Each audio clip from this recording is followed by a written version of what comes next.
Hey guys, welcome to the channel. Today we're going to be talking about passive income streams, but keep in mind this is going to be more of a tip of the iceberg kind of video. I'm going to break them down more in depth in future videos. If you like this kind of content, you should like and subscribe so that way you're up to date with all the information as it's coming out, and that way you can be informed properly. I just need you to remember this is not financial advice. This is strictly an opinion. You should be able to enjoy this video knowing that. All right, so passive income streams, like there's the standard things you're going to read online, and you know what, like you could take a summary of all of them and try to basically do your best to capitalize on them. So before I break down all these things, one good thing that I saw here is, investing. You could invest through stocks or you could invest through cryptos. And if you invest in stocks, you could also get stocks with dividends and mutual funds and all these other packages, that are part of the traditional finance world. And I'm not going to go too in depth in all of these things because I'd rather give you guys multiple detailed videos of every individual aspect as the channel grows. So stocks will naturally buy low, sell high. It's passive. You could do it on the side, and with all the apps on our phones now, we could do it much more efficiently than having to do it through all these old websites and old institutions and brokers. It's like you don't need that. Now you just need good research and a good app, and you can make way more money than investing with a broker. So right there, like that's just one aspect. And if you take a stock that gives dividends, that means every quarter or every year they'll be sending you money as a bonus. Basically, they say like, hey, thanks for investing, here's a share of our profits. So that's one of the easiest ways to start investing. The next one will be cryptocurrency, which is more just holding currency that is valued in online networks. Now that naturally we've seen this is a cryptocurrency based channel, so the growth of cryptocurrency is very real, and it happens to be exponential because it's technology that's revolutionizing data. So that's just two aspects of passive income, because you buy them and they will generally go up. Another active or passive investment would be something like, let's say, property, right? So you buy property and you could rent that property out. And this would be classified as two things. You would either have a rental property, something that you're renting out to people like a duplex or a triplex, or the alternative, which I think is going to be more lucrative in the short term and in the long term. Specifically though, like it's just a really good idea because it hasn't been overly done yet, but we're getting to that point where it's not going to be worth it soon, is Airbnb. So you take a good spot, you Airbnb it out, and that could either be something in the city that's near all the bars, for example, or you could have it out in the country in a beautiful little cottage that's set up nice. The reality is they're always selling. There's always bookings to be had, and right now the market is ripe. It's not overripe, but like we're at that point. It's like if you're gonna get into it, I would say it's like now, or you might not be able to, because when people get wise, it'll cause all the property prices to go up, and it'll be harder to get your foot in the door afterwards. And what's interesting is now they're even setting up real estate trusts, which allow you to own fractional shares of property. And like definitely it's a good idea because people will have their foot in the door for property, and it's passive income because you'll get whatever is being returned on the actual rentals, as well as like gradually going up in equity, like the value of the property itself. So that's, I guess, some of the three most standard passive investments that you could make. Another thing too that I could mention as well is gold and silver and precious metals, buying into those and then selling them. But the thing about those is they're very complicated in terms of like getting things done with them, because you can't really go use a gold brick anywhere. You have to, if you're going to play the gold brick game, you're going to do it through ETFs and bonds and things like that. But personally, I wouldn't hold a bond or a piece of paper gold, even if my life depended on it, because you're literally just getting a paper that guarantees you something, but there's no actual guarantee that it's there.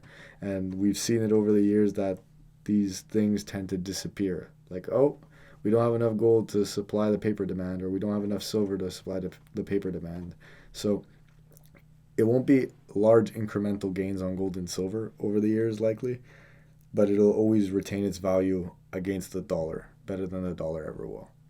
So it is technically a passive income to be involved with gold and silver. I would personally only be involved with the actual metals than the paper bonds, but that's one more. Another thing too that I wanted to mention was dropshipping. I saw this here on the website, and it was definitely one of the more interesting options that they had. And dropshipping, definitely not a bad idea if you pick a good product and you create a brand behind it. And if you create a brand, that could very easily get you rolling. Once again, this just goes down to saying like a lot of these passive income streams that I'm going to mention now, keep in mind they will work exclusively if you build a brand with them. Because if you just create half of these products like a dropshipping site that no one goes to, it's not worth it. It's not valuable. So no matter what, you will have to put work into your passive income stream to build the brand behind it. But eventually that brand will run itself. So that's kind of what you're hoping for on a passive income stream. So of that drop shipping, you would see Amazon fulfillment as probably the most popular one because it's really easy. You just buy your stuff, send it to a warehouse, and then they deal with it. Or you could just run your little merchant store on Amazon, and that's another way of doing it. And it's it's a pretty decent idea simply because it's something that you could do, where it's like you might have to set only X amount of time to actually do it, but it'll run itself eventually. And that's basically like for Amazon, your strategy would be to take products that aren't on there yet that are popular and then be the first one to get them on. Or the alternative is if you're just doing regular drop shipping off of another site that isn't Amazon, you would just build your brand behind the product and work it a little bit slower. They mentioned running a blog and creating a course, which I'm gonna definitely say is worth doing, pending that you're willing to build the brand. That's another type of passive income stream too, because it will pay you out through royalties as people go and watch and be involved with that. And royalties was another thing I wanted to mention. Royalties are pretty awesome simply because every time someone uses whatever you make, like let's say it's a song or a book or a role in a movie or anything like that, you will get paid royalties based off of that, and there'll be a check that usually shows up once every few months or once a year, and that's an awesome way to get passive income. This one I saw too, creating an app, definitely interesting approach. It's definitely an interesting approach, but the thing about creating an app is if you're going to create an app, to do it with all the free apps, it's going to be a very buggy and shitty app. And then to actually build the app itself, like let's say you want to do it properly, that would become costly. So it's like you're stuck in a compromise. Either you're going to choose a very costly way of building an app that could make you money, or you build it on one of the free platforms and you have a very limited app with a lot of ads, and it just becomes like a shitty thing that you wouldn't even want to offer to someone. Now that's more or less my opinion on that. You can see here, building a website, it applies the same as an app. You want to be able to build a website that actually holds something, because to build a website for nothing won't actually make you any money. I see here YouTube, and as people, you're all watching YouTube. You guys are watching YouTube. It's not easy to be constantly on the grind. So if you guys do take the YouTube approach for passive income, y'all should definitely know it takes time to grind like that. And the only reason we're grinding so well is because we have a well-oiled machine as a team that makes it happen for you guys. So anyone who considers that, definitely keep that in mind. And another thing too, I mentioned here, ebooks, or not ebooks, but books in general. Like if you are someone who is creative, we are living in a time where your creativity could be monetized, and you don't have to do it. You could do it off of like for example, Spotify, or selling books or selling ebooks.